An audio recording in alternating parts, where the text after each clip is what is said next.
So here we have the BMW 218i on a 66 plate. So I'm going to start off by showing you around the outside of the car, and then we'll hop in and run through some controls on the inside of it. From the outside, you can see it's a two-door car with those black alloy wheels and tinted windows. We're going to start off with the boot space first. As we approach the back of the car, you can see we have reversing sensors and plenty of boot space as well. Okay, so we're just going to work our way back around to the front of the car, and then we'll hop in and, as I mentioned, run through some of the controls on the inside of the car from there. Just briefly before we climb in, I think it's well worth seeing the interior from this exterior point of view. There's plenty to run through on the dashboard, so let's hop in and we'll do that now. Okay, now that we're inside the car, we're going to start with the dials. On the left-hand side, we have the speedometer and fuel gauge. On the right-hand side, the rev counter. It looks to show you what gear this car is in. It's an automatic, so we, of course, are in park at the moment.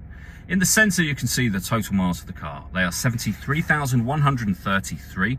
You can change the information displayed above that by pressing a button on the end of the indicator stalk for various bits of trip computer and fuel economy info. If we back out to the steering wheel, we have a speed limiter on the left-hand side. Over on the right-hand side, our stereo and phone controls. In the centre, you'll find the main screen, which is where, amongst other things, you'll pair up your telephone. The movement that you see me making on the screen at the moment is being done using the iDrive system, which is essentially this dial.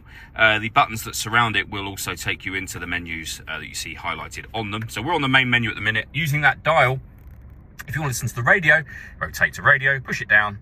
You'll then see we've got FM, AM and DAB radio. If you want to listen to your own music, you do so under the multimedia heading where we've got a CD player.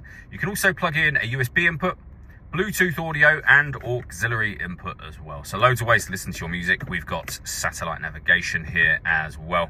Really nice clear colour display, as you can see.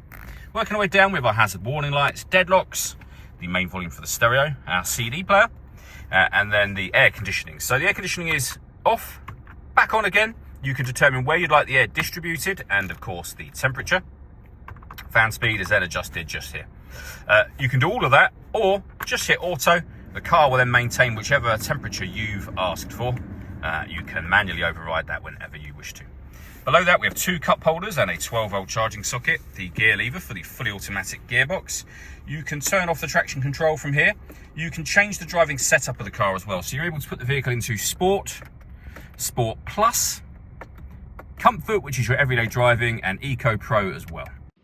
All that leaves me to say is thank you for taking the time to watch this video. If you'd like to come and see the car for yourself and have a test drive, please feel free to give us a call here at Surrey Specialist Cars. We'd love to hear from you soon.